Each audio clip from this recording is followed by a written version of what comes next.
Hi, and welcome to Facebook Live, Ideas Sex Live, Season 2, beginning right now. So, I'd like to welcome Michael Berg to the show as our first guest. How you doing, man? Yeah, I'm good, man. Couldn't be better, you? I'm good. So, this is our very first time using this service. So, just going to see if it's working. Hopefully, we'll get some feedback soon that it's all going well. Just going to double check over here, make sure it's going up. But we don't want to spend too much time on this, just in case. Looks like it's working. So, all right, let's just roll forward and see how we go. Welcome to all the guests coming on board. We can see some people joining online right now. So today we're going to talk about goal setting. First off, Mike's from Fractal Fashion Photography and Fashion. So is there anything you want to say about your business just for 2 seconds? 2 seconds, well, fashion, agency, photography, models. 2 seconds, yeah? Awesome. And this man is one of the most driven people that I've seen when it comes to weekly goal setting. So just wanted to maybe just kick in it for you, man, and just see if you want to talk a little bit about your goal setting or anything you want to bring forward about goal setting. Anything you want to bring forward? Well, I've put down 3 points, essentially. Achievable, realistic, rewarding.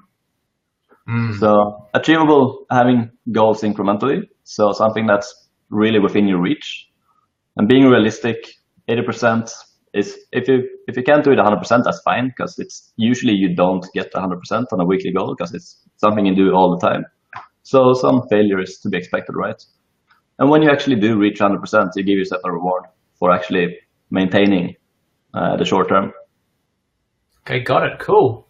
Well, that's some good thoughts there, mate. I'm just going to riff a little bit myself on goal setting. So one of the things that I do is I break it down into chunks of time. So, you know, if you've got your life goal or your legacy you want to leave, get very clear on you know, what is life going to look like for you when you're on your deathbed. If you look back on your life, what does that look like? Are you happy with it? You know, what do you look like at the end of your life? And hopefully work back from there. And so what I do as well is I chunk it down to a year as well. So, you know, I write a letter to myself at the end of the year. So let's say the 31st of December this year, 2017, I date a letter at that point and just talk about all the cool things that have happened in the year. And that's a way of, again, sort of visioning myself forward to be able to you know, get that goal in the end. And then I chunk it down into a quarter. So above my computer, there's my quarterly goals. It starts with my essentially the theme that I have. In this case is to grow the OE incubator and Light Mesh Studios and to, you know, essentially thrive financially through that. And then I also pick a nice little quote that keeps me on target, as well as, you know, the actual breakdown of the specific goals, as you're saying there, that are realistic but are actually in alignment with what I want to achieve. So on the week, I just put a general highest priority goal there. But what do you do for your weekly goals, man? Well, I make sure to start off with reviewing the previous week and setting it depending on what's happened last week. So if I have something new I'm putting on the list, I'll go really easy, make it really achievable and really incremental, making use of the baby step principle. So I'll try it out, see how it works, and at the end of the week, review it and see if I need to add some more. For example, if I'm studying or if I'm working, if I have something, going to the gym, for example, starting off with once a week. And when I notice I actually want to go more often, I put in one more and then have a third as a bonus point. And then I reward myself by the end of the week if I manage to go 3 times a week, say. Right. So that's a good point. So I like to, especially when I'm giving missions to my mentees, anyone I'm working with as well, I set the sort of mission critical, what must be done, and then the stretch. So, you know, the thing that I would really like to have done, or, you know, I'd like them to have done by that particular period of time. So you're saying a similar thing there around, you know, sort of just aim for what you really want to get and then have some room there to sort of overachieve, yeah? Yeah, exactly. Great. Welcome to the cast. A few of you guys here, Anthony and Renee. Any feedback or any questions you guys have, we welcome them down below. We will be able to actually promote people's questions now. So if you have a cool question, we can promote it to the rest of the cast and for people who are watching later on as well. So please give us a couple of questions. We're about halfway through. We're just trying to keep these under 10 minutes. So All right, so breaking it down then on, your goal setting for the day. How do you work in your day? Well, I follow a schedule, so I plan. I try planning out the day a day ahead. So I know what hours I have my time-wise timetable, like what eating window I have, what working window, what lunch window. So I know within this time frame I want to have certain things completed. So, and this again is a reiteration that I've been figuring out over the past few weeks, especially the past few weeks now that I've been working on this in more intricately. Yeah, so excellent. Yeah, so looking at, sorry, what was the question? Your daily goal setting. How do you go about that? Oh, well, it's too messy right now, but I do have a point system where I break it down to chunks across the day as well. So having really minimal bite sizes. For example, if I'm working for 30 minutes or I'm studying for 30 minutes, then I take a short break and I try to complete as many chunks as possible in a given time frame. And that's the way when I reiterate again, I can average it out. So I can see, all right, where am I at and what's an achievable and realistic chunk size in a given time frame. I like it. And just before we head on to one of the questions, the quote that we used to open up this show was that people earn 9 times the amount of people who don't set goals across a lifetime, according to this professor. So you can do your background search on that to see if it's quite valid. It's quite a big claim, 9 times the amount, but it's at least worth looking into, and it's got me a bit more serious about my daily goals. I'm quite good at my long-term visioning, but yeah, I definitely want to work on my own daily goal setting as well. So here's a question from Renee. You can see that there. So you got there, Mike? Yeah. So what are your rewards for going to the gym? So what I do, I don't have for the gym specifically. I have a weekly goal where if I can go to the gym 3 times in a week and I can get in 8 hours of studying in 30-minute sections. So if in one day I can only study for say 2 hours, and then I go to the gym, and then I can make up for that the next day.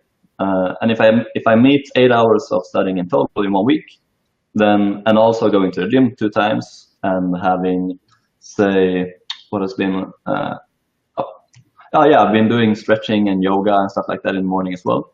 So if I meet, I got it behind me, but I don't want to show it off. Show it off. I know you're a little bit embarrassed, but I'm sure the guys would love to see. Oh yeah, essentially this is a draft that I've been using previously. I have another one that's not with me at the moment.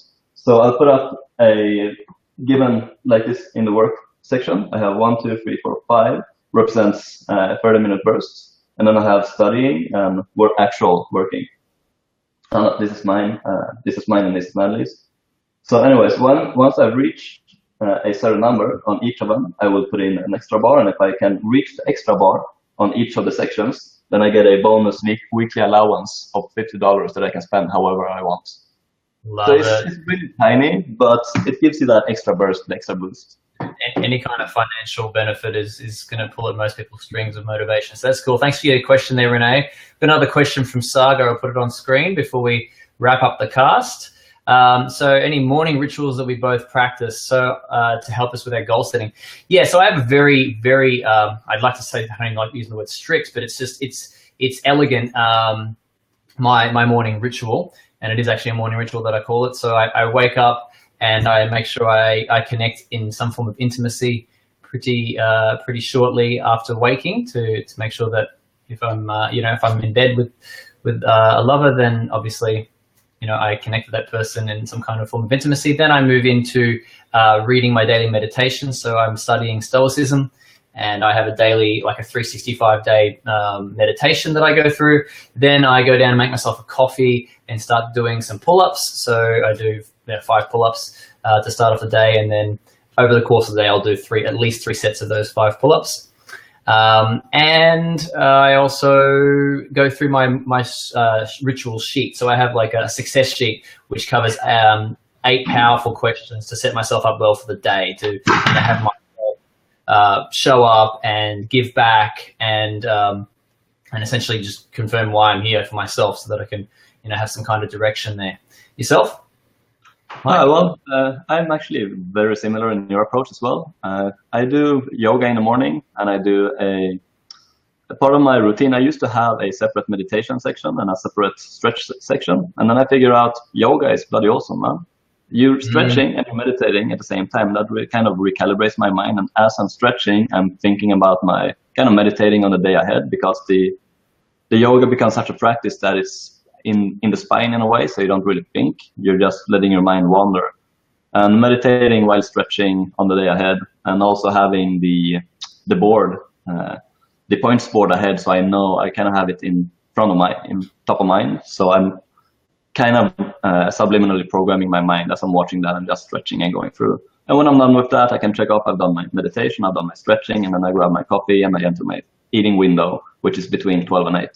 So having that routine, that consistency is really when you let your mind do its job without being distracted, really. Lets me get into it. And it's a lot harder. It's a lot, we sort of fight more biologically for what we're about to lose, like a combo, a number of days doing something, than it takes to actually get us to do it in the first place. So it's good to build up a small routine, a small ritual that you don't want to break, and then you can add more to it as you go, grow the thing. So start off really small, just one question, why am I on this planet? Think about that. And who do I love? What am I grateful for? Start with one question and then sort of build yourself up, or one particular activity and build yourself up. I will post I've just got another question there from Renee. We'll just wrap it up now, actually, but the 8 powerful questions, I'll put it down below in the description or in the comments for you guys to see straight after this, but thanks for that question, Renee. I'll paste those below. And so the last thing I want to leave you guys with is, as an example I have around sailing. So, if you're just sailing your boat and you go out from the harbor and you just want to just wander around and sail, then that's all well and good, but you're not going to get anywhere really. You might stumble across some places, but you certainly won't, get to some of the best places in the world just by sort of wandering, or it might take you like 30 years to get there. Whereas if you can set a target, set an island or some place you want to get to as a target, and then you sail towards that target, you might need to tack and, you might need to move back and forth to try and get towards that target based on the winds and the things that happen in life. But at least having that target there will give you something to work towards and make you far, far more likely to get to where you want to go in life. And that goes for finances, relationships, everything. Set goals and, do your best to go towards them and deal with the winds and the weather that come along your way. So any final thoughts, Mike? Well, first off, well said, man. I really like that reference. Cheers. Personally, my big thing is consistency, as you well know. And I really enjoy following the guidelines of think it, do it, review it. So just reiterating over and over and over again until you find something that's, again, in your spine, and you just do it naturally. And starting off small, incrementally, baby steps. And over time, things build. Love it, man. Well, you're definitely one of the most consistent people I've ever met, and I'm very grateful to you for teaching me a lot when it comes to consistency. As my housemate, I've learned a lot of lessons along that way. So thank you, man, and thank you for coming on the show for the first one. And thanks to everyone who's come onto the show and commented. And I'd love to get your feedback and thoughts down below. And if you want to hear about more topics, just suggest a topic for next time as well. So thanks a lot, guys. Take care. And thanks, Mike. See you around. Yeah, stay awesome, hey? Cheers. Okay, so this is ending the live broadcast. I have to click a second button. So thanks for coming on to Ideas Sex Live, where ideas make love. See ya.